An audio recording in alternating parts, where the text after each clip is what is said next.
فيها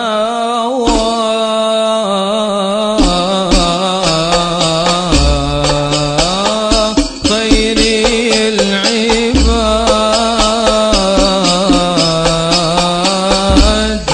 فيها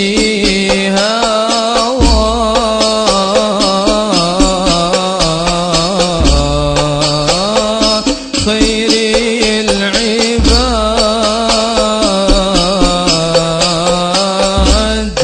شغف القلب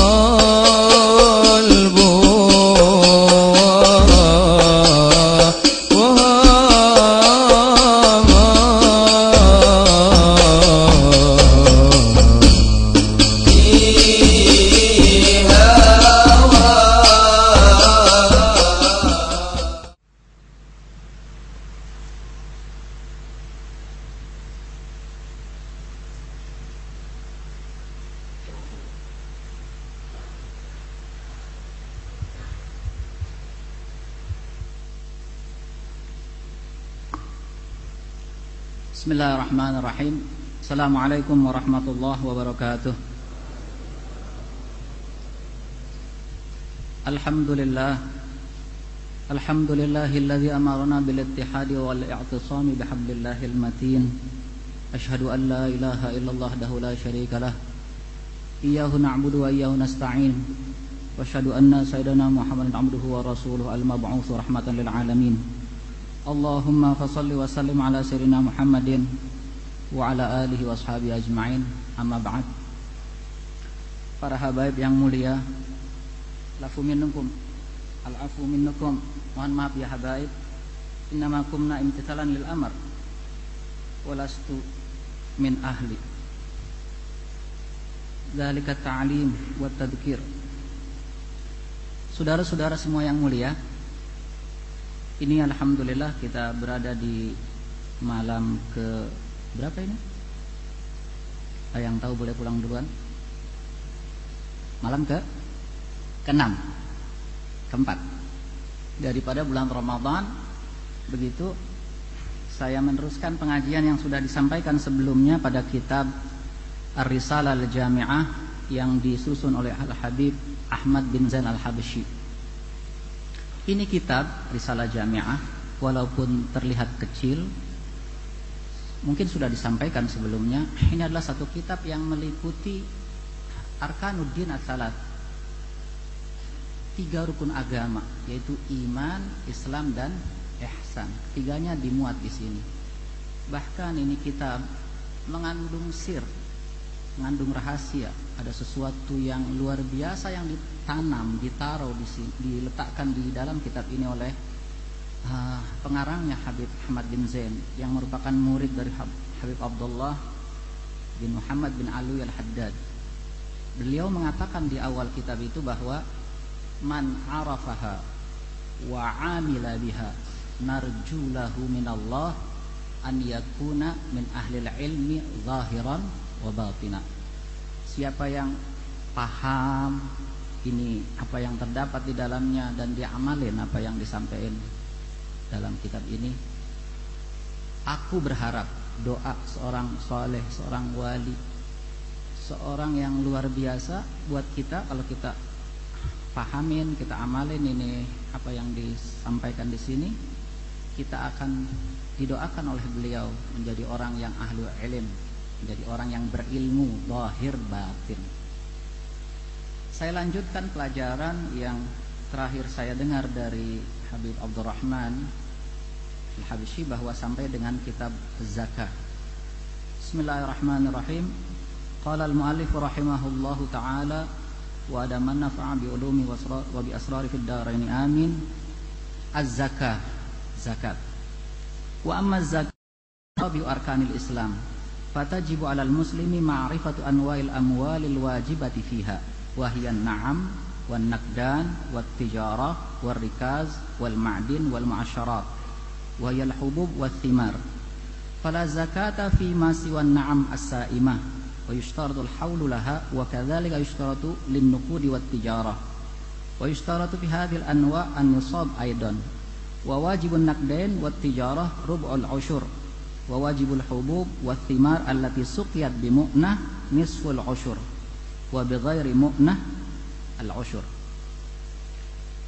Zakat secara bahasa artinya tathir atau an-nama. Zakatnya harta seperti uang, tanaman, binatang ternak itu dengan dikeluarkan bagian zakatnya. Orang kalau ngeluarin zakat hartanya akan bersih. Dia akan bermakna tathir, bersih, dan nama, tumbuh. Siapa yang mau ngeluarin zakat, dia punya harta, dia keluarin zakatnya, zakat hartanya akan bertambah.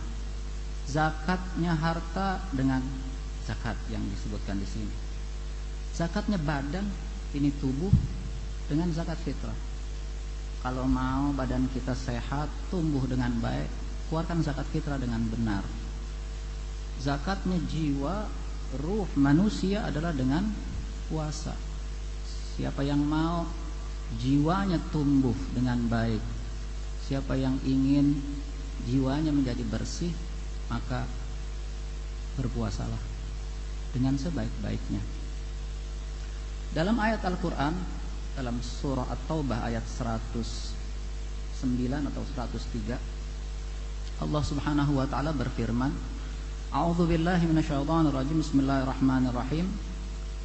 Khudh min amwalihim shadaqatan tutahhiruhum wa tuzakkihim biha wa shalli 'alaihim inna shalataka sakanul lahum wallahu wasi'un 'alim. Ambillah, kata Allah, dari harta mereka berupa sedekah. Sedekah dalam kalimat di dalam Al-Quran, sedekah itu pada kebanyakannya bermakna zakat. Seperti pada ayat innamas shadaqatu lil fuqara, itu juga maknanya zakat. Jadi sedekah di sini artinya zakat. Ambillah dari harta mereka berupa zakat. Apa itu gunanya zakat? Zakat itu berguna, kata Allah, untuk membersihkan mereka, membersihkan harta secara zahir. Wa tuzakkihim, bahkan bukan hanya yang zahir, yang batin, jiwa manusia kalau dikeluarin zakatnya itu akan bersih juga. Kemudian Allah katakan wa shalli 'alaihim. Jadi orang yang kalau nerima zakat itu amil zakat, itu dianjurkan sebagaimana disuruh Nabi SAW ketika menerima zakat mendoakan muzaki, orang yang berzakat. Siapa dari kita yang kebetulan jadi amil zakat begitu, doain tuh orang yang ngasih zakat. Gitu, kita doakan mereka begitu dengan doa yang diajarkan oleh Rasulullah SAW. Misalnya, Allahumma a'ti munfiqan khalafa, ya Allah berilah orang yang menginfakkan ini ganti dari apa yang ia berikan, dan doa-doa yang lain. Apa gunanya itu doa? Inna salataka sakanul lahum, kata Allah. Doa kamu wahai Muhammad sallallahu alaihi wasallam itu akan menjadi ketenangan buat jiwa mereka. Siapa yang mewakili Rasulullah dalam hal ini? Para amil zakat, orang yang mendapatkan zakat dari orang lain, lalu ia doakan. Dia katakan dengan lidahnya sebuah doa mewakili Rasulullah sallallahu alaihi wasallam dalam berdoa, maka insya Allah itu doa akan menjadi sebuah ketentraman, kedamaian di dalam jiwa manusia yang memberikan zakat atau infak atau sedekah. Begitu. Secara syar'i atau secara terminologi, arti zakat itu adalah ismun limalin au libadanin, ismun lima yukhraju an malin au badanin ala wajhin maksus.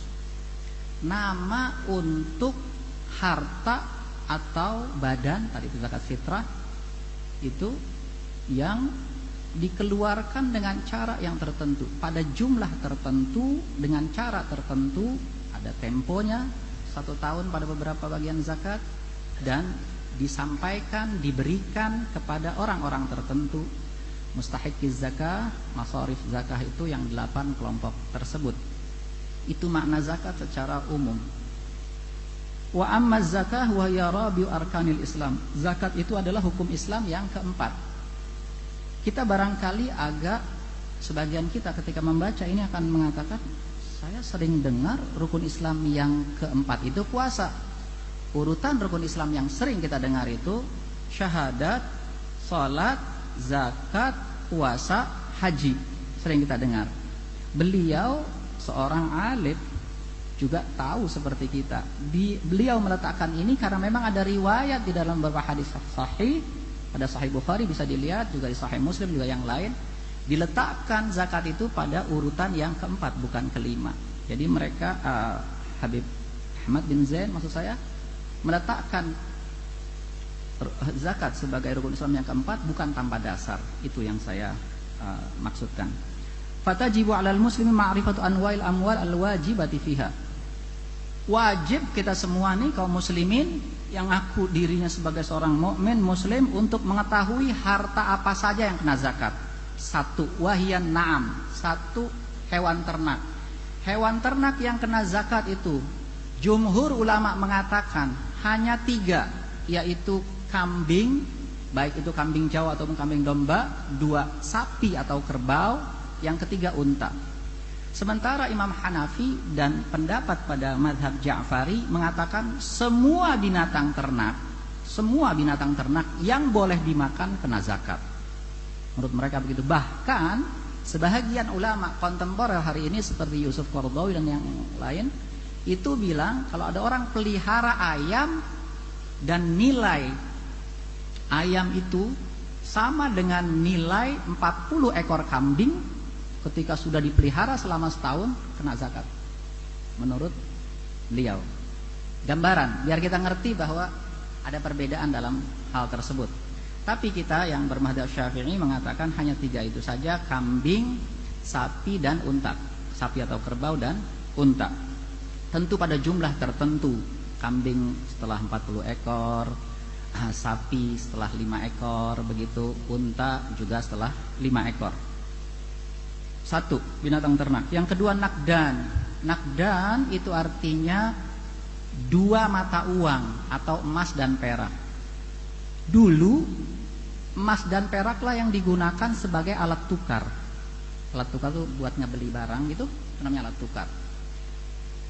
Yang digunakan emas dan perak. Hari ini yang digunakan sebagai alat tukar adalah uang. Baik mata uang itu macam-macam, ada rupiah, dolar dan lain sebagainya. Apakah mata uang itu kena zakat? Kalau kita baca kitab-kitab para ulama mazhab Syafi'i, mereka mengatakan kena zakat. Alasannya apa? Karena mata uang itu disandarkan nilainya atas cadangan emas yang dipunyai oleh itu negara atau itu bangsa atau itu bank. Misalnya kita ada istilah di Indonesia itu cadangan devisa. Cadangan devisa kita itu menunjukkan kekayaan negara bangsa kita yang disimpan oleh Bank Indonesia sebagai bank sentral Indonesia.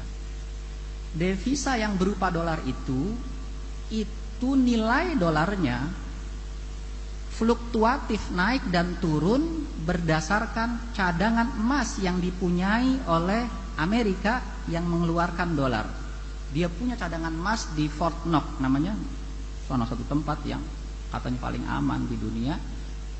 Kalau itu dolar naik berarti cadangan emasnya dianggap naik. Kalau itu dolar turun berarti cadangan emasnya dianggap turun. Walaupun pada kesejatiannya tidak demikian, begitu. Singkatnya saya mau mengatakan kalau ini ngomong kejauhan, duit kena zakat. Duit kena zakat. Wat tijarah dan perdagangan. Apapun yang diperdagangkan akan kena zakat, termasuk barang yang tidak bergerak seperti rumah dan apa itu namanya tanah. Ada orang beli tanah, dia beli tanah. Ketika dia beli, dia niat untuk dijual kembali, maka itu tanahnya jadi barang dagangan sekarang. Dia kena zakat tuh tanah kena zakat. Bukan hanya saat dijual, tetapi dia akan kena zakat sebagaimana urudut tijarah setiap tahun. Soalnya dia beli bulan Januari, dia niat mau dijual tuh tanahnya kapan waktu laku. Biasanya yang stabil bahkan cenderung naik terus adalah properti tanah dan bangunan. Kalau itu diniatkan membeli tanah atau properti itu, apartemen itu atau apapun yang ia beli, diniatkan untuk dijual kembali, bukan untuk dia tempati atau untuk simpanan buat anaknya tempati kemudian, maka itu barang kena zakat. Jadi urudut tijarah, barang dagangan, kena zakat. Zakatnya bukan pas dijual, tapi setiap tahun dihitung itu nilai tanahnya seberapa besar. Misalnya, dan disamakan nisabnya dengan nisab emas dan perak. Katakanlah nisabnya emas itu, nisab itu artinya ambang batas keluar zakat. Sebetulnya saya sudah siapkan itu tadi tulisan, saya mau gambarin di situ tuh biar kelihatan. Cuman nggak bisa ditayangkan karena baru datang barusan gitu ya. Nisab itu artinya ambang batas keluar zakat. Satu harta kalau mencapai ukuran tertentu baru keluar zakat, itu namanya nisab. Kambing kalau 39 dipelihara, setahun kemudian baru-baru dia waktu dia piara itu jumlahnya 20. Setahun jadi 39, kena zakat? Belum. Kalau lewat dari 40 ke atas baru kena zakat, 1. Itu artinya nisab, ambang batas orang keluar zakat. Nisab emas dan perak, nisab barang dagangan, nisab rikaz. Rikaz itu artinya harta terpendam, dafinul jahiliyah. Dan ma'din, barang tambang berupa emas atau perak. Itu semuanya ambang batas keluar, wajib keluar zakatnya adalah ngikuti ambang batas nisabnya emas dan perak. Emas itu nisabnya 20 mithqal. 20 mithqal itu kalau digramin kira-kira sebanyak 85 atau 87. Beda-beda orang hitung, ada yang bilang 85, ada yang bilang 87. Sekarang kita hitung. Kita tadi ngomong tanah tuh ya, yang dia beli tanah. Disimpan tanahnya selama setahun sebagai sebuah investasi buat dia, bukan untuk dia pakai atau dia mau kasih anaknya kemudian. Nilai tanah itu berapa? Nilai tanahnya 1 miliar Pak. 1 miliar hampir bisa dipastikan keluar zakat. Udah laku tuh tanah? Belum. Belum laku. Tapi tiap tahun wajib dikeluarin apa itu? Zakatnya. Karena ini bagian daripada urudut tijarah. Paham kagak ini? Susah ya? Jangankan ente, saya aja juga kesusahan. Jadi kalau 85 gram, segramnya kata 500.000, seberapa besar sih kita bisa keluar zakat gitu ya gambarannya. 85 dikali 5, 80 kali 5 40, berarti 40 juta. 5 kali 5 25, jadi 42 juta setengah. Orang kalau dia punya duit 42 juta setengah, disimpan tuh duit di bank, maka akan keluar zakat. Begitu pula kalau orang nyimpen apa tadi tuh? Tanah yang diniatkan untuk diperdagangkan. Kalau dia tidak niatkan untuk diperdagangkan, enggak kena zakat. Enggak kena zakat. Tapi kalau dia niatkan untuk dijual kembali, berubah dari sekedar properti, sekedar tanah dan rumah, berubah menjadi urudut tijarah. Di sini saya lihat ada teman-teman yang jual baju. Ya, jual baju, jual buku. Bagaimana cara menghitung? Saya nih keluar zakat enggak Ustaz? Kalau yang lain tadi enggak diterangin rinciannya, karena saya pikir enggak ada dari kita yang beternak kambing kan? Iya. Ada yang punya kambing? Sapi? Unta? Enggak ada. Kalau dagang masih banyak, dagang enggak baik. Itu orang yang jual baju di sana, kalau seluruh nilai barang dagangannya, bajunya yang dia punyai, baju, rida, ini itu segala macam, kata nilainya berapa? Ada bangsa 30 juta Ustaz. Baik, 30 juta, ingatin tuh ya. Tadi ambang batasnya berapa? 42 juta setengah. Terus ada duit kontan sekarang dipegang di tangannya. Ada berapa? Hasil jual barang ada 10 juta. Tadi berapa tadi katanya? 30. Ini 10 sudah 40. Lalu ada orang berhutang kepada dia belum membayar. Ada satu langganan di majelis Rasulullah beli jaket. Beli ambil katakan 10-20 biji, nilainya 5 juta. Itu barang, misalnya. Itu barang kita yang ada di sana, yang masih jadi piutang kita atas dia dan hutang dia kepada kita, itu masuk bagian dari penghitungan harta zakat. Tukang dagang nih, tolong ngerti, kalau kagak ngeluarin zakat, kita dosa nih. Kalau Sayyidina Abu Bakar masih hidup, kita diperangin sama beliau nih. Kata beliau, siapa yang misain antara kewajiban sholat dan kewajiban zakat, aku akan perangi mereka. Kata siapa itu? Sayyidina Abu Bakar As-Siddiq. Jadi itu yang dagang harus ngerti. Setiap tahun mulai dari kapan saya menghitung. Bagaimana caranya Ustadz? Cara saya ngitung apa itu namanya kapan saya keluar zakat. Dari mulai ente niat dagang. Dari mulai niat dagang, beli barang niat dagang. Walaupun dagangnya sebulan kemudian, buka lapaknya sebulan kemudian, barangnya udah ada di rumah ditaruh. Sebagian masih di toko dan lain sebagainya. Kapan mulai dia berniat untuk berdagang dengan membeli barang dan lain sebagainya, saat itulah mulai dihitung haul. Tanggal berapa waktu itu ente niat mulai dagang pergi ke Tanah Abang? Kira-kira tanggal 7 Ramadan Ustaz. 7 Ramadan tahun besok kena zakat. Sebelum 7 Ramadan tentunya udah harus keluarin zakatnya. Hitung tuh semua. Tadi yang dihitung apaan aja tuh? Ayo. Yang dihitung apaan aja ya? Kagak ada yang dengerin. Yang dihitung apaan tadi? Barang dagangannya, uang kontan yang ada di tangan, dan piutang dia, orang yang berhutang kepadanya, dimasukin semua.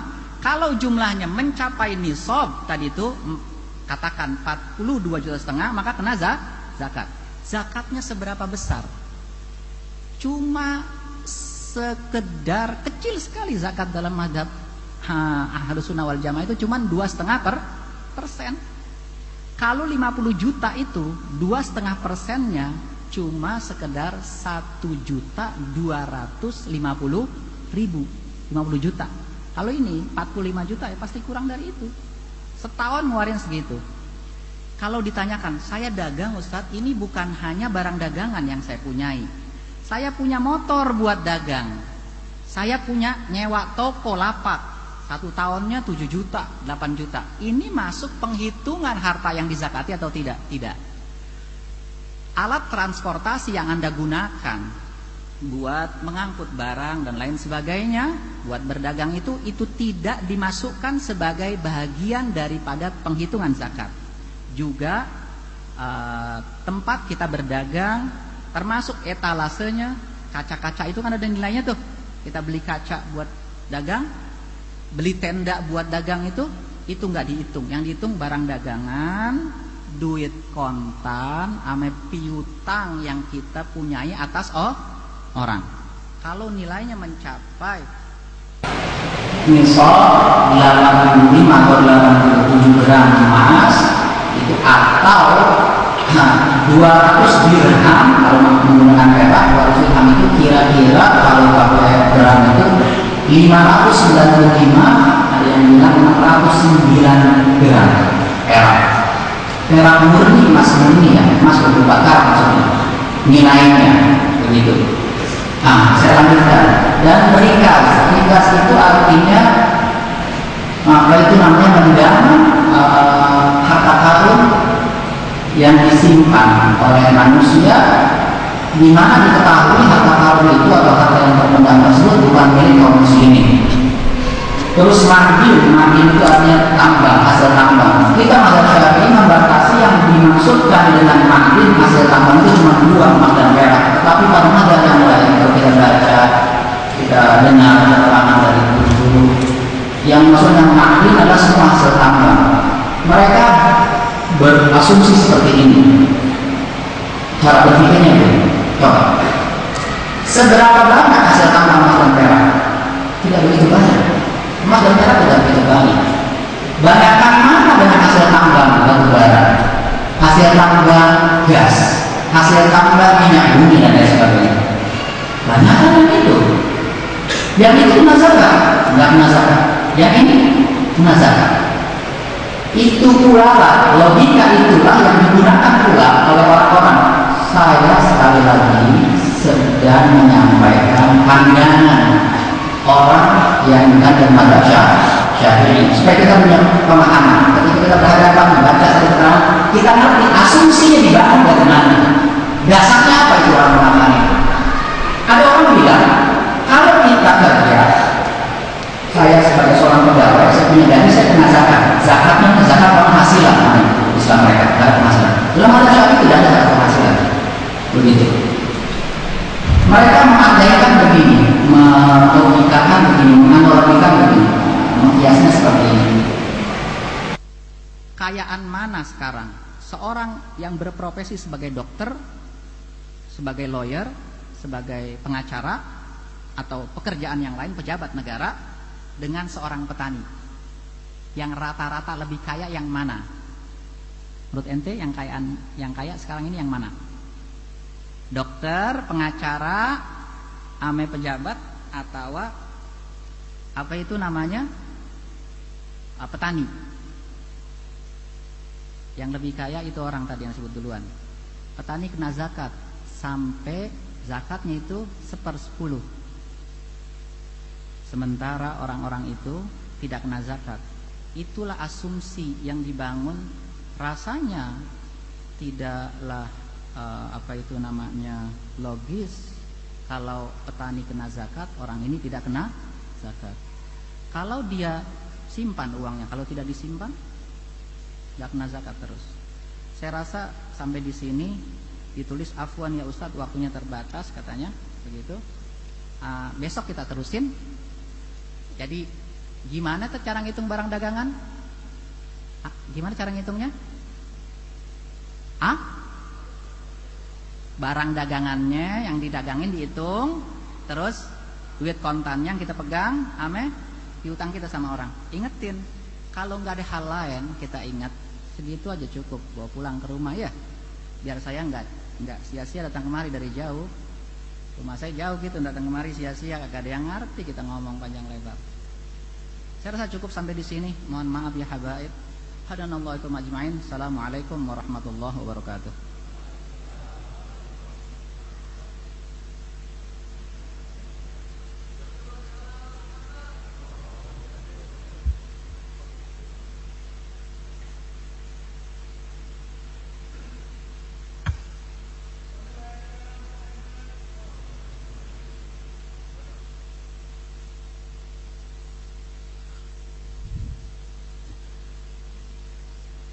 Assalamualaikum warahmatullahi wabarakatuh.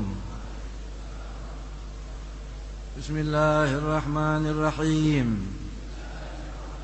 Nawaina at-ta'alluma wat-ta'lim wan-naf'a wal-intifa' wal-ifadah wal-istifadah wal-mudzakarah wal-tadbir wal-hatha al-tamassuki bi kitabillah sunnah Rasulillah wa ta'ala al-huda wa ta'ala al-khair ibtida'a wa qadiratillah wa nabihi wa tamamihi min Allah ta'ala sallallahu ala sayyidina Muhammadin wa ala alihi wa sahbihi wa sallam.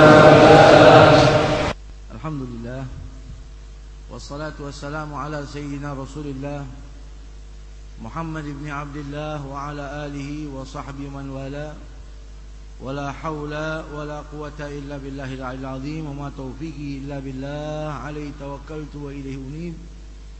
Wa hasbunallahu wa ni'mal wakil, ni'mal maula wa ni'mal nasir. Abainal afadil wal asatidati syurafa wa syukhil ahibba rahimakumullah.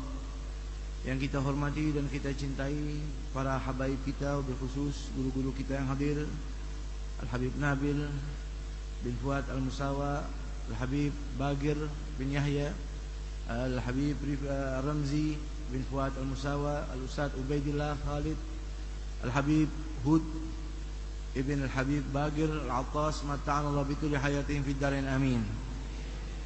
Hadirin hadirat rahimakumullah, malam ini Kita akan melanjutkan pelajaran hadis daripada kitab Nurul Iman, suatu rangkuman hadis yang dirangkum oleh guru tercinta kita Sayyidil Habib Umar. Kita doakan mudah-mudahan beliau panjang umur, sehat afiat. Kita akan melanjutkan hadis yang ke-28. Betul? Bismillahirrahmanirrahim. An Jabir radhiyallahu ta'ala anhu an Rasulillah sallallahu alaihi wasallam qala a'utitu khamsan lam yu'tahunna ahadun minal anbiya'i qabli nusirtu birru'bi masirata syahrin waju'ilat liyal ardu masjidan wa tahura fa ayyuma rajulin min ummati adrakathu salatu falyusalli wa uhillat liyal ghanaimu walam tahulla li ahadin qabli wa u'titu asy-syafa'ah wa kana an-nabiyyu yub'atsu ila qaumihi khassah wa bu'itsu ila an-nasi 'ammah. Rawahul Bukhari wa Muslim. Hadirin hadirat rahimakumullah, hadis ke-28. An Jabir radhiyallahu ta'ala anhu, daripada sahabat Rasul Al-Jalil Sayyidina Jabir Ibn Abdillah Al-Ansari radhiyallahu ta'ala anhuma wa ardah. Semoga Allah meridai mereka berdua dan kita mendapatkan barakahnya, amin. Sayyidina Jabir ini perlu kita kenal sedikit. Beliau itu adalah sahabat Rasul yang sangat dekat. Beliau sahabat, ayahnya juga sahabat Rasulullah. Sayyidina Jabir ini sahabat Nabi yang paling kecil usianya, sehingga beliaulah sahabat Nabi yang meninggalnya paling akhir. Dan Sayyidina Jabir ini banyak sekali meriwayatkan hadis Rasul, jumlahnya ada 1540 hadis. Umur beliau kurang lebih 94 tahun. Meninggal di kota Madinah pada tahun 73 Hijriah. Mudah-mudahan Allah angkat derajatnya di alam kuburnya dan kita melakukan barakahnya, amin. Beliau sering kali menyaksikan mukjizatnya Rasulullah, baik di medan pertempuran maupun di luar pertempuran. Karena beliau selalu ikut Nabi Ghazwah sebanyak 19 kali perang sama Rasulullah. Sampai beliau berkata, saya tidak pernah tidak menghadiri perang bersama Rasul kecuali 2 perang. Perang Badar dan perang Uhud. Itu dikarenakan ayah saya melarang saya. Saya masih kecil, tidak usah ikut perang. Oleh karenanya saya tidak ikut. Setelah saya punya ayah meninggal dunia di perang Uhud, saya tidak pernah absen, ikut selalu berjuang perang membela agama Allah bersama Sayyidina Muhammad. Sampai Sayyidina Jabir ini saking dekatnya dengan Rasul, sering ada di rumah Rasul. Nabi sedang berkumpul dengan cucunya Sayyidina Husain. Nabi pernah berkata kepada Jabir, wahai Jabir, inna hadza ibni sayyid. Saya punya cucu itu Husain, dia seorang sayyid. Wa sayuladu lahu maulud ismuhu Ali.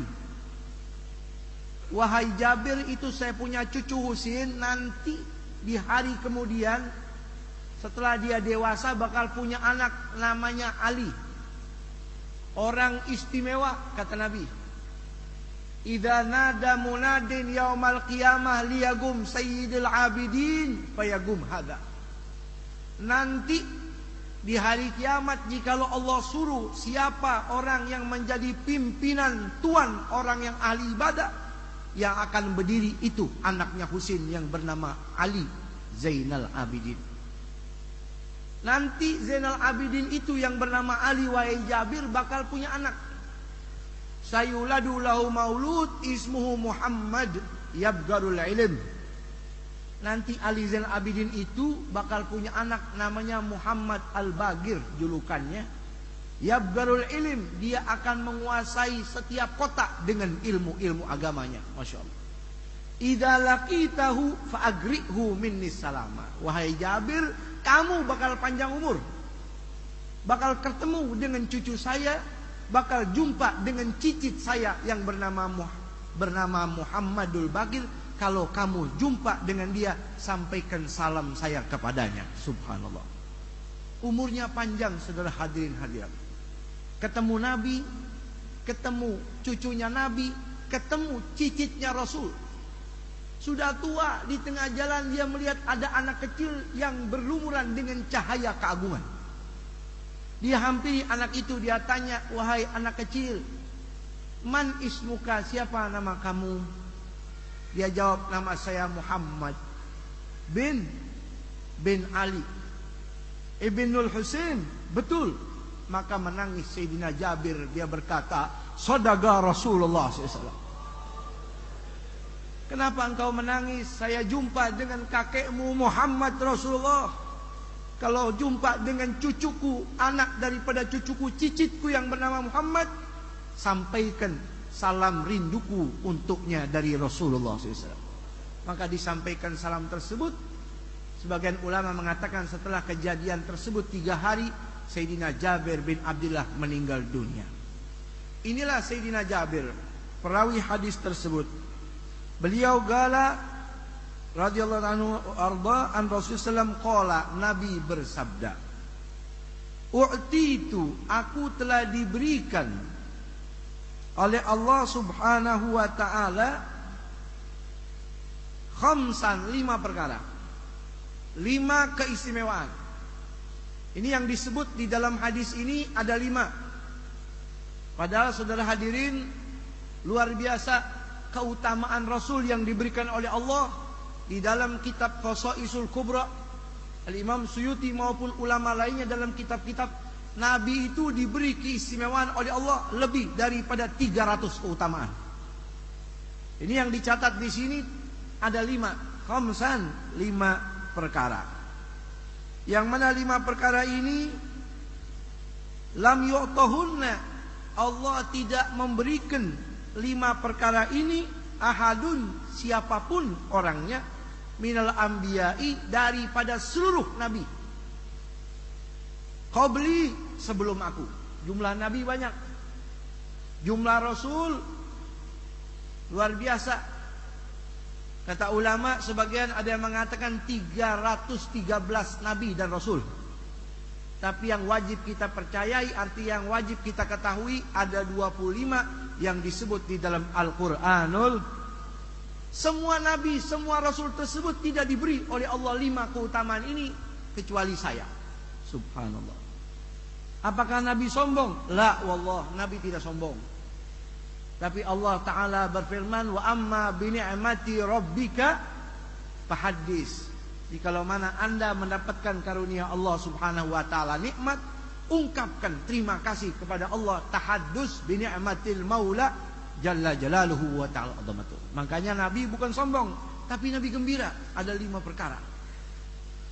Yang pertama, kata Nabi, nusirtu birru'bi masirata syahrin. 1, keutamaan tersebut, nusirtu ay u'intu, saya ditolong oleh Allah. Birru'bi, dengan sebuah senjata. Senjata tersebut namanya sifat takut, al-khauf wal faza'. Saya dikasih oleh Allah senjata rasa takut yang Allah lemparkan di hati semua musuh-musuh yang ingin melawan aku selama 1 bulan sebelum saya berjumpa dengan musuh tersebut. Jadi siapapun yang ingin memerangi Rasul, 1 bulan sebelum berjumpa dengan Rasul, sebelum memerangi Rasul, Allah sudah bikin hatinya semua ketakutan. Luar biasa. Sesuatu senjata yang Allah berikan hikmah, kekuatan untuk Nabi dan orang-orang yang dekat dengan baginda Nabi kita Muhammad sallallahu alaihi wa ala alihi wa wasallam. Sa'ulqi fi qulubil ladzina kafaru ru'ba fadribu waqal a'naq wadribu minhum kulla banan.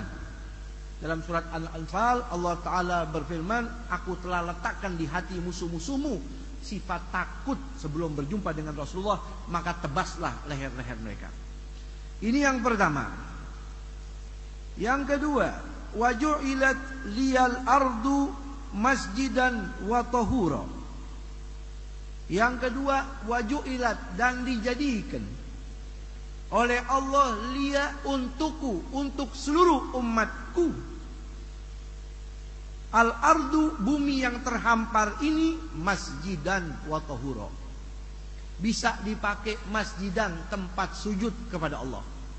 Mau sholat di masjid boleh, mau sholat di musola boleh, mau sholat di parkiran boleh, mau sholat di atas bukit boleh, mau sholat di atas laut boleh, mau sholat di hutan boleh, mau sholat dimanapun. Kata Allah, kata Nabi, saya dikasih izin oleh Allah, mandat bumi ini untukku suci, boleh dipakai sujud.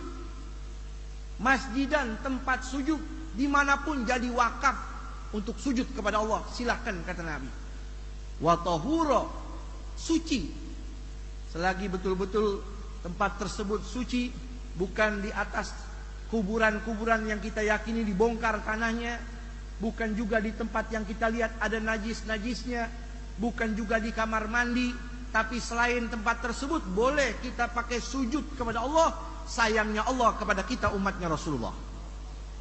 Zaman dahulu tidak, mereka tidak boleh beribadah kecuali di tempat yang sudah dibikin. Andai kata dibikin di gereja, hanya di gereja. Andai kata dibikin di biara, hanya di biara.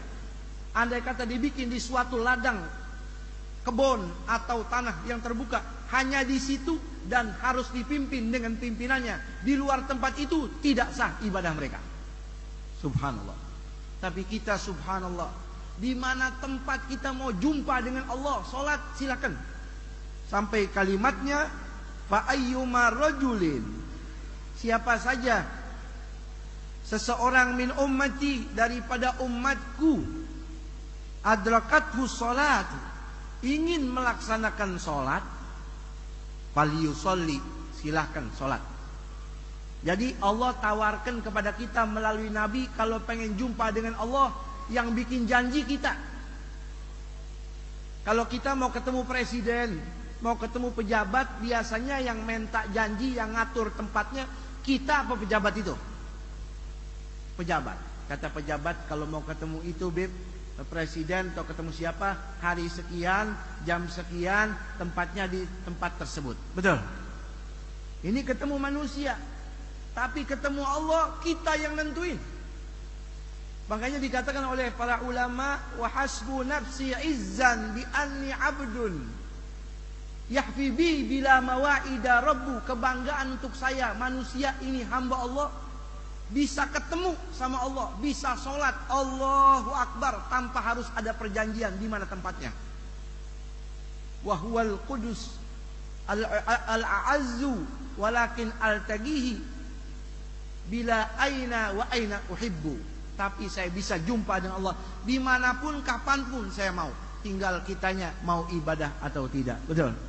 Jadi makanya di sini satu keistimewaan, boleh kita sholat di mana saja selagi kita yakini tempat itu memang suci. Kecuali betul-betul ada najis, maka kita cari tempat yang lain. Umat dahulu tidak seperti itu. Keistimewaan ini Allah berikan hanya untuk kita umatnya Rasulullah SAW. Lalu wa uhillat liyal ghanaimu, dan dihalalkan untukku dan untuk umatku al-ghanaim. Ghanaim jamak mufradnya daripada ghanimah.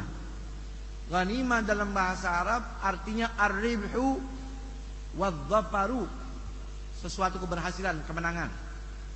Dalam syariat ghanimah itu mayukhad minal kufar malin aw ghairihi. Hasil rampasan perang, baik harta atau binatang yang ditinggal dari hasil rampasan perang, umat zaman dahulu tidak boleh sentuh, tidak boleh ambil. Ada dua kata ulama.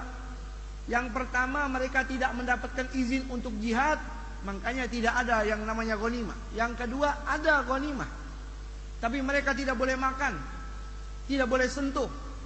Jadi kalau mereka perang zaman dahulu, umat-umat terdahulu setelah perang mendapatkan rampasan perang, mereka kumpulkan di tengah lapangan, maka Allah kirim api melahap ghanimah tersebut. Kalau sudah mereka kumpulkan, misal dapat domba, dapat unta, dapat pedang, dapat tombak, tidak boleh dibawa pulang. Dikumpulkan di tengah lapangan, maka mereka duduk nunggu. Kalau perang itu diterima jihad mereka oleh Allah, Allah akan mengirim api dari langit membakar ghanimah tersebut, tidak bisa dibawa pulang.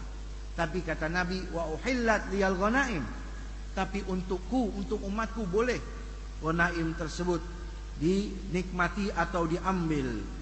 Walam tahulla li ahadin qabli, yang tidak dihalalkan oleh Allah kepada umat-umat daripada Nabi qabli, sebelum aku, kata Rasulullah. Lalu yang keempat, wa u'titu syafa'ah, aku diberi mandat oleh Allah bisa memberi syafaat. Syafaat banyak. Baca Quran, syafaat, betul. Baca surat Tabarok, syafaat. Baca orang yang mati syahid, bisa kasih syafaat. Orang alim bisa kasih syafaat. Orang saleh bisa kasih syafaat. Lalu apa yang dimaksud syafaat di sini? Syafaatul uzma, syafaat yang paling bagus, yang paling besar, yaitu syafaat yaumil fasl, syafaat yang disebut maqaman mahmuda, yang kita selalu berdoa setiap habis dengar azan, wa atil wasilata wal fadilah wa syarafa wa darajatal aliyatar wa ba'atul maqamal mahmud. Itu yang dimaksud. Maqam mahmud itu, hadirin hadirat, adalah syafaatul uzma. Syafaat Nabi banyak. Yang pertama nih syafaatul uzma. Yang kedua syafaat idkhalun nas ilal jannah bila hisab. Nabi dikasih mandat oleh Allah boleh pilih orang-orang tertentu bisa masuk surga tanpa proses. Allahumma ja'alna minhum. Allahumma ja'alna minhum. Tanpa dihisab, tanpa dihitung, tergantung mandatnya Rasulullah SAW. Syafaat yang selanjutnya, orang yang berhak masuk neraka bisa direm, di stop, dimasukkan dalam surganya Allah. Amin. Syafaat yang selanjutnya, orang yang sudah ada di dalam neraka sedang dipanggang, dikeluarkan dengan syafaatnya Rasulullah, dimasukkan surga oleh Allah. Syafaat selanjutnya, orang yang sudah di surga tingkat pertama, kalau dapat syafaatnya Nabi, naik derajatnya, derajat kedua. Tapi yang paling menonjol satu, syafaat Rasul yang dimaksud dalam kitab ini, li irahatil khalqi walau kuffaran, bisa memasukkan ke dalam surganya Allah, dikasih mandat oleh Allah, walaupun orang kafir tidak pernah sujud kepada Allah. Ini kekuatan Nabi kita Muhammad salawatu rabbi wassalamu alaihi, sebagaimana disahihkan oleh Imam Bukhari Muslim melalui Imam Abu Hurairah. Oleh karena itu saudara, ini salah satu keistimewaan syafaat ini. Masya Allah, beda dengan syafaat orang lari ke Nabi Adam. Ya Adam, anta tara kaifa haluna, kau lihat keadaan kami, tolongin, isfa'lana inda rabbik. Kata Nabi Adam, maaf, saya memang Abul Bashar, walakin hadzal yaum qad ghadiballahu ghadaban lam yaghdab qablahu wala ba'dahu mithlah. Maafin, hari ini saya enggak bisa berbuat apa-apa, karena hari ini Allah murka, Allah marah kemarahan yang belum pernah Allah tunjukkan selama dan sebelumnya.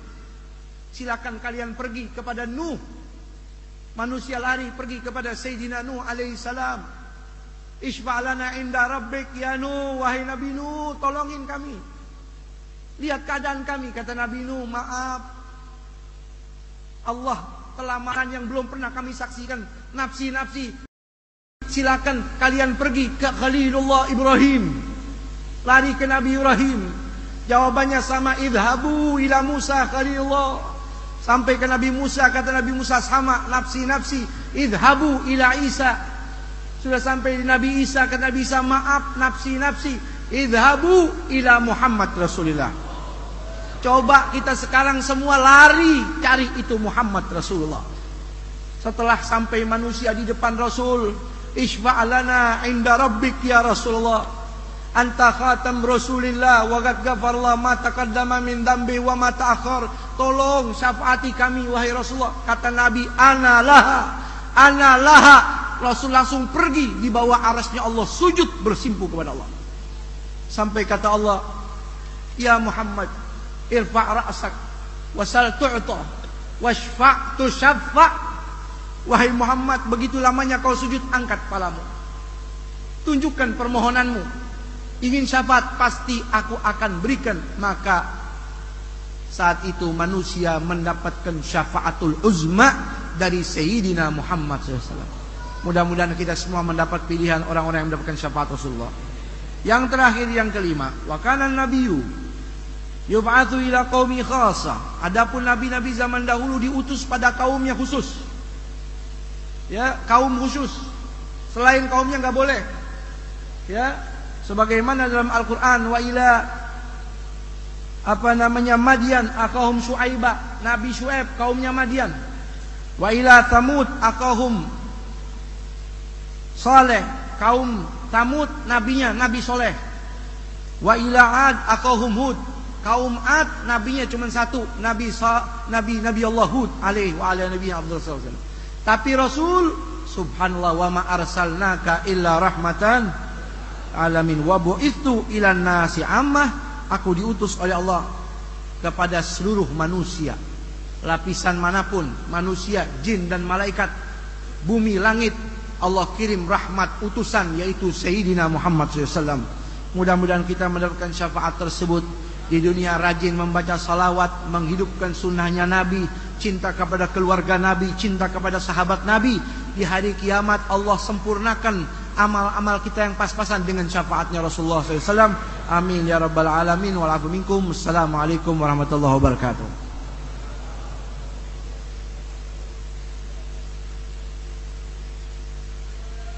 Bismillahirrahmanirrahim. Assalamualaikum warahmatullahi wabarakatuh.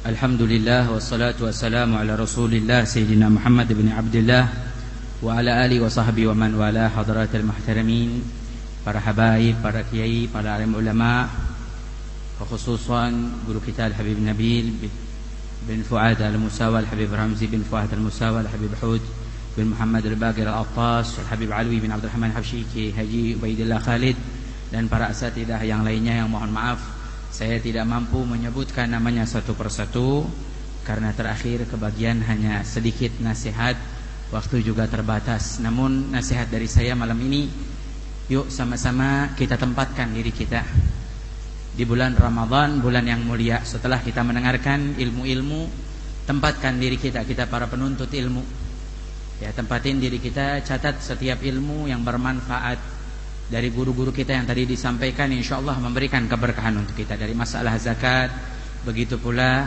tentang hadis Nabi sallallahu alaihi wasallam, keutamaan Rasulullah sallallahu alaihi wasallam barak alaihi wa alihi. Dan di lain daripada itu, tempatkan kita di bulan Ramadan. Bulan Ramadan ini bulan mulia. Para salihin mengatakan al-madad ala qadril mashhad. Doa yang kita panjatin dilihat dari kadar penempatan kita. Kita melihat doa kita mengharapkan pengampunan Allah, kita tempatkan bahwa Allah Maha Pengampun, insyaallah kita dapat pengampunan Allah. Kita minta rizki kepada Allah, bahwa kita yakin dan kita gambarkan bahwa Allah Maha Pemberi rizki, kita akan dapat rizki dari Allah. Dan insyaallah dengan menghadirkan seperti itu, apa yang kita niatkan akan hadir bersama. Salah satu di antaranya, ketika kita hadir di majelis seperti ini, kita juga harus menghadirkan yang mulia, hadirkan yang indah agar kita bersamanya. Seperti di majelis Rasulullah sallallahu alaihi wasallam ini, kita hadirkan Rasulullah sallallahu alaihi wasallam. Biar Rasulullah hadir bersama kita. Kita yang tempatin. Bukan Rasulullah yang nempatin kita hadir di sini, enggak. Tapi kita yang nempatin di hati kita. Hadirkan guru kita almarhum Habib Munzir bin Fuad Al-Musawa, insyaallah beliau hadir sama kita. Nah, kita yang hadirin. Kalau kita hadir di majelis, kita nggak hadirin guru, nah ini salah fatal. Makanya banyak orang yang suka bilang, oh saya nggak mau hadir majelis, dulu ada guru saya, sekarang nggak ada guru saya. Nah, ini berarti dia cintanya nggak sempurna nih, belum sempurna. Tapi kalau orang yang sempurna cintanya, dia akan menghadirkan gurunya bersamanya. Wa insyaallah hadir. Satu kisah sedikit, waktu saya belajar di Cipayung, Bogor, bersama almarhum Habib Munzir bin Fuad Al-Musawa. Ketika itu beliau sakit. Guru kita Al-Habib Quraisy bilang, ayo jamaah malam Senin waktu itu baca dia ulame bareng-bareng. Hadirin guru kita, bacain doa, guru kita sakit biar dikasih kesembuhan, biar bisa ngajar lagi. Marhaba, kita baca doa bareng-bareng, baca maulid bareng-bareng. Itu saking kita pengen hadirin guru kita, nangis semua jamaah. Khusyuk, yang nunduk-nunduk, yang merem-merem. Khusyuk semuanya. Semuanya menghadirkan guru kita Al-Habib Munzir hadir. Subhanallah, pas mahalul qiyam beliau hadir di tengah kita. Dengan tongkatnya, dengan lelahnya, dengan sakitnya hadir bersama. Kenapa? Dilihat dari kadar hati kita nih. Nah, kalau guru kita hadirin, insyaallah Rasulullah kita hadirin, hadir bersama kita. Makanya dilihat dari mana? Dari kadar hati, bukan gurunya. Oh Masya Allah, alhamdulillah sekarang nih dilihat ada 3 guru yang bergantian. Cuman masa 3 bulan. Makanya yuk hadirin waktu kita, hadir jasad kita, hadir roh kita insyaallah. Dan Rasulullah SAW sampai menghadirkan hatinya di bulan Ramadan, sampai takut Rasulullah kalau masuk Ramadan. Rasulullah berdoa, Allahumma sallimna li Ramadan wa sallim Ramadan minna. Ya Allah, selamatkan aku untuk Ramadan, berikan umur panjang, kekuatan. Wa sallim Ramadan minna, dan berikan keselamatan Ramadanku. Artinya Rasulullah menghadirkan Ramadan nih, Ramadan mulia, aku harus ibadah, aku harus berpuasa, aku harus menjalankan sholat tarawih, aku harus menghatamkan Quran. Inilah kadar Rasulullah SAW yang begitu mulianya menghadirkan Ramadan. Bagaimana kita? Makanya jangan sampai merasa kita nggak ngeh, jangan kalah sama iklan. Iklan aja setiap hari iklan sirup puasa melulu ya. Belum puasa aja iklannya udah ada. Apalagi masa puasa iklannya banyak. Masa kita nggak hadirin Ramadan? Kita nggak hadirin guru-guru kita, apalagi guru-guru kita yang ada di hadapan kita. Insyaallah kita mohon pandangan beliau, biar insyaallah Allah ampunin dosa-dosa kita. Amin ya rabbal alamin. Dan ada wasiat dari jamaah, dari yang lainnya. Yuk sama-sama sebelum kita nanti dengarkan kata sambutan dari guru kita Al-Habib Nabil, kita berzikir zikrul jalalah, minta kepada Allah Subhanahu wa taala. Tidak ada nama yang lebih indah yang kita panggil melebihi nama Allah. Tidak ada waktu yang lebih indah melebihi waktu kita memanggil nama Allah. Dan tidak ada air mata yang lebih indah melainkan air mata yang kita keluarkan karena Allah. Tidak ada lisan yang lebih indah melainkan lisan yang kita ucapkan. Di dalam ucapan kita basahi menyebutkan nama Allah Subhanahu wa taala. Faqulu jami'an ya Allah, ya Allah, ya Allah, Allah ya Allah, ya Allah, ya Allah, Allah ya Allah, ya Allah, ya Allah, ya Allah. Kami bersimpuh di pintumu ya Allah, di rumahmu ya Allah, mengharapkan anugerah darimu ya Allah, mengharapkan pengampunanmu ya Allah, mengharapkan rahmatmu ya Allah.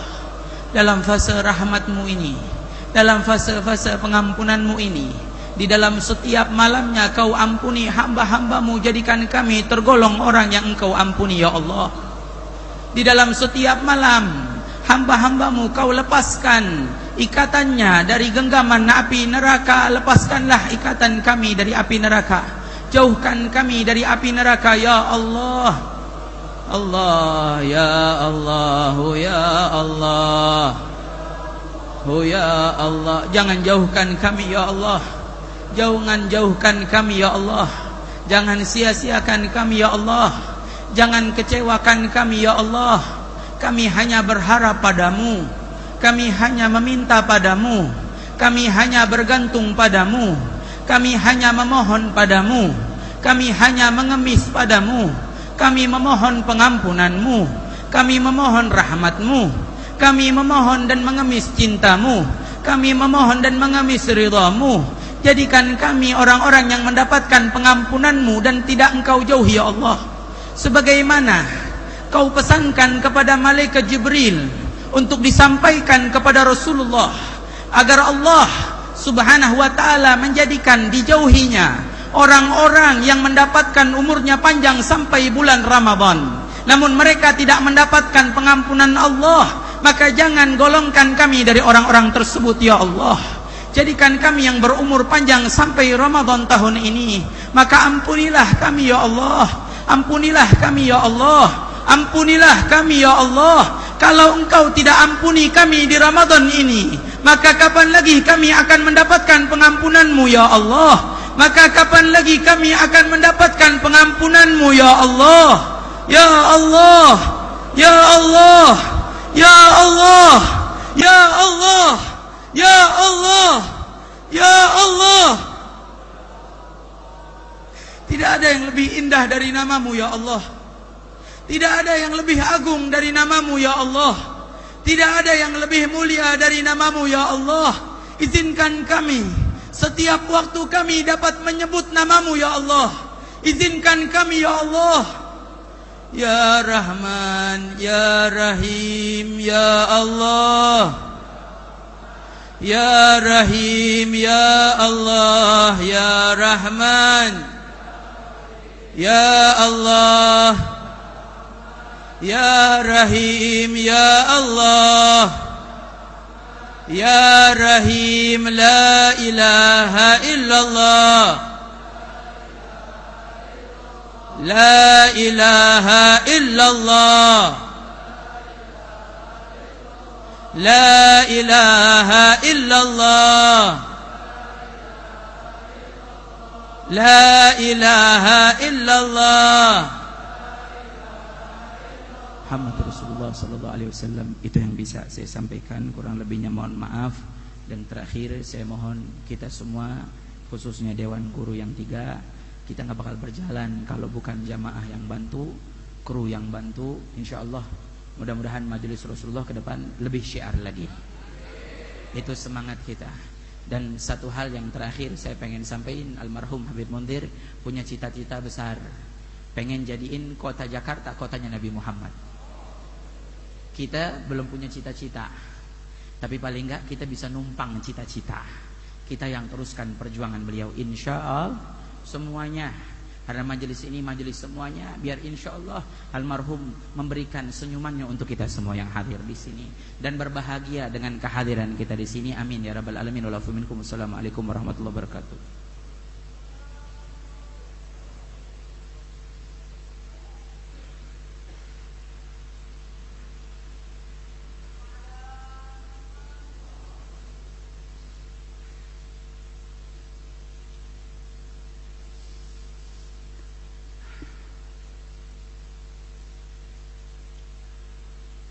Bismillahirrahmanirrahim. Alhamdulillah wassalatu wassalam ala sayyidina Muhammad wa ala alihi wa sahbihi wa azwajihi wa dhurriyyatihi ajma'in wa sallim. Amma ba'd. Yang saya cintai para asatidat,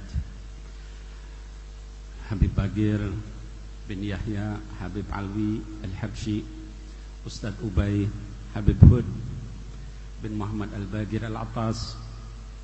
Kalau tadi dikatakan saya adalah salah satu guru, saya kira tidak seperti itu. Saya ingin menyampaikan, saya hanya seperti apa yang disampaikan Abu Bakar As-Siddiq ketika beliau diminta bicara, kata beliau, la akuna sya'ratan fi sadri rajulin mu'min.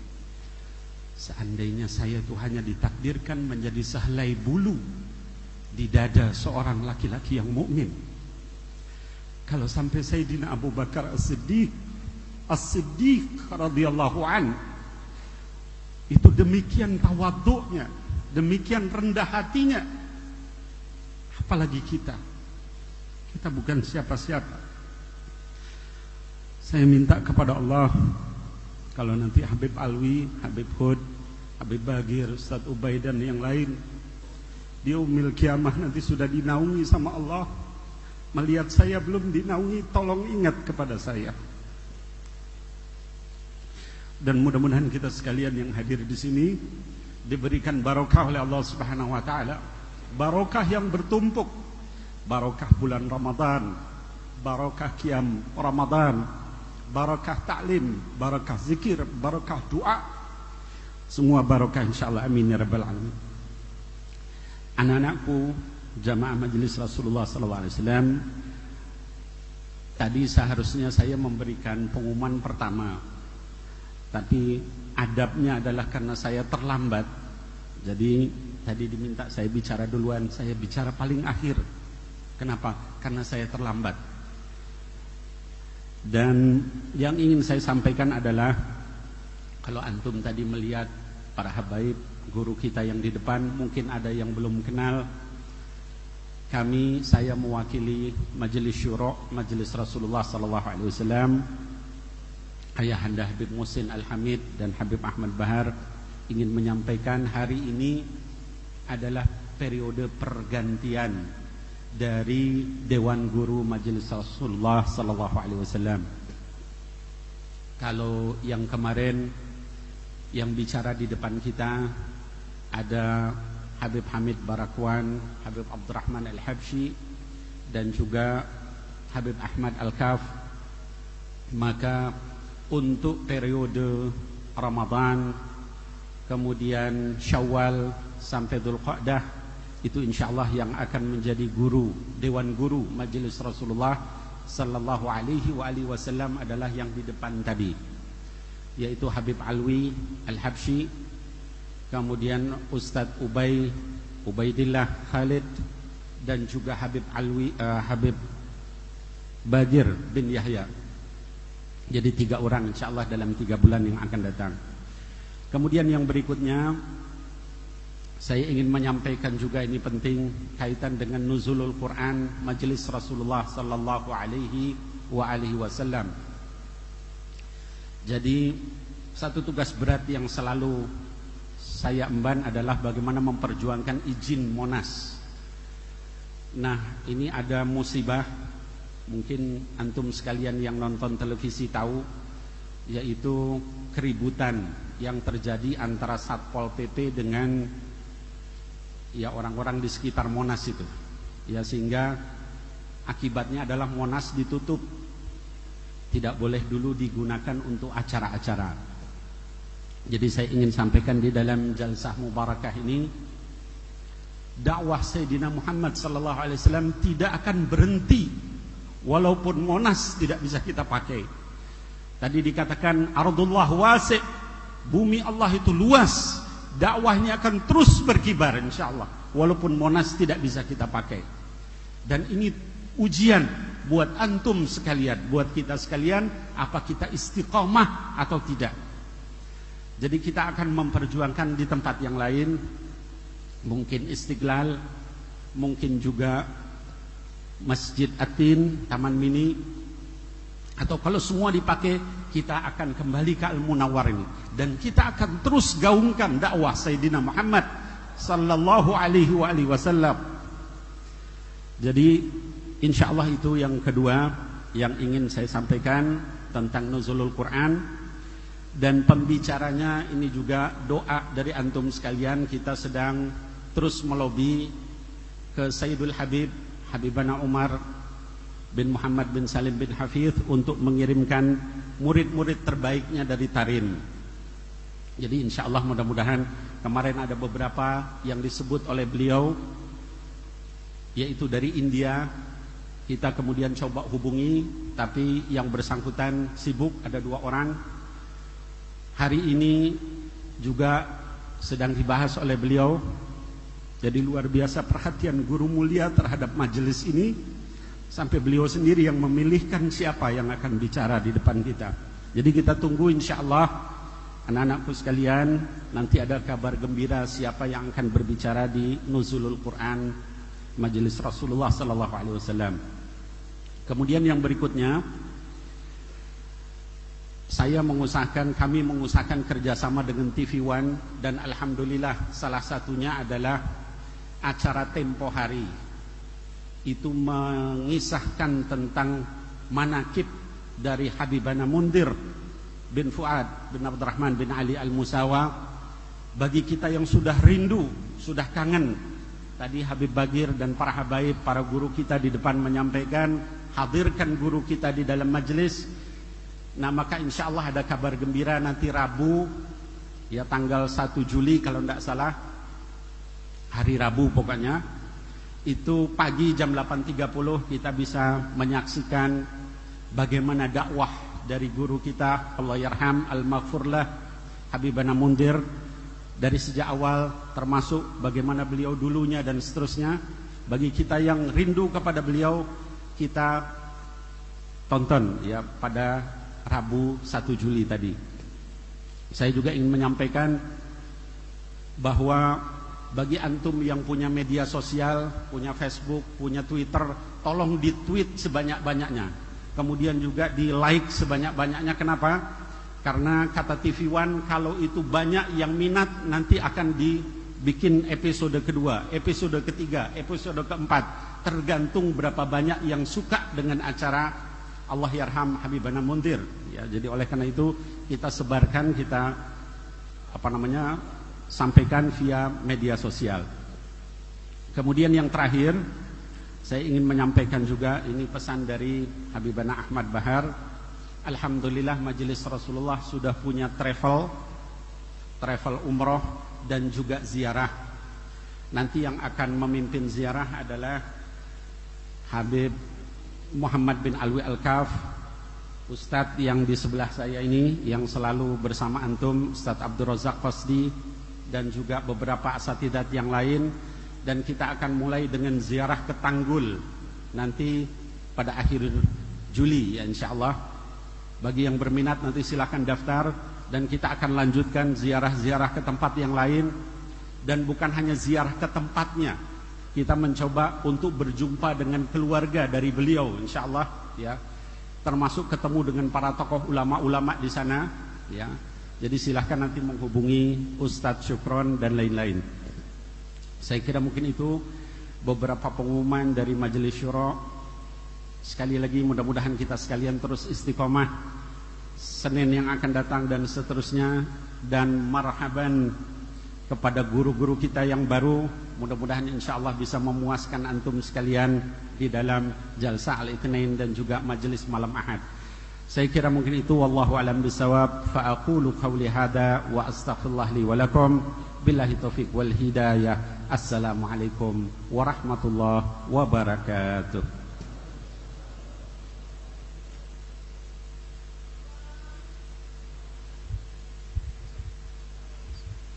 اللهم صل وسلم وبارك عليه وعلى آله ولقد أشرت لنعت من أوصافه تحيي القلوب تهيج الأشيان والله قد أثنى عليه فما يساوي القول منا أو يكون ثنانا لكن حبا في السرائر قد دعا لمديح صفوة ربنا وحدانا وإذ امتزجنا بالمودة ها هنا نرفع أيدي فقرنا ورجانا للواحد الأحد العلي إلهنا متوسلين بمن إليه دعانا مختاره وحبيبه وصفيه زين الوجود بالإله حبانا يا ربنا يا ربنا يا ربنا بالمستقبلنا أجب دعوانا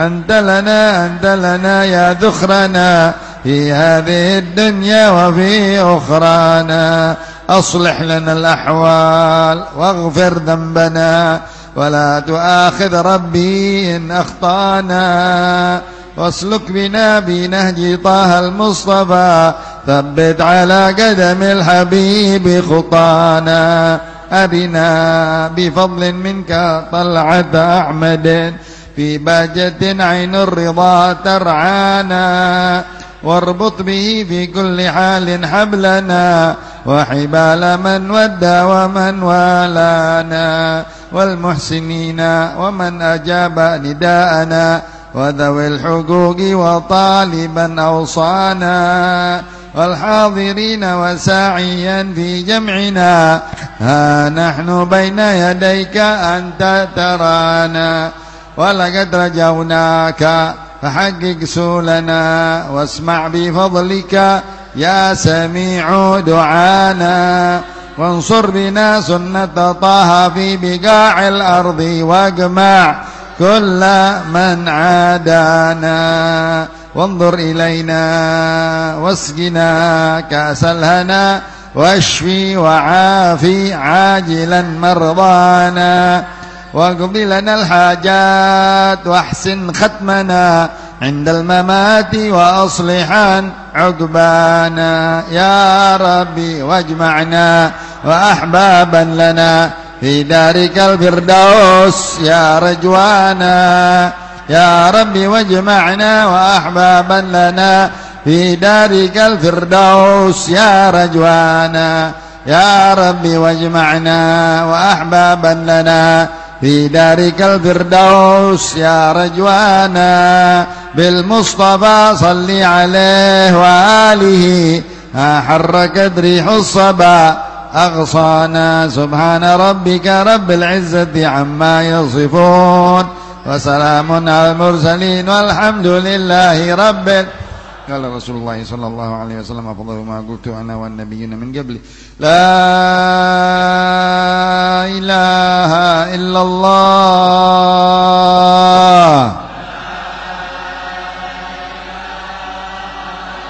لا إله إلا الله لا إله إلا الله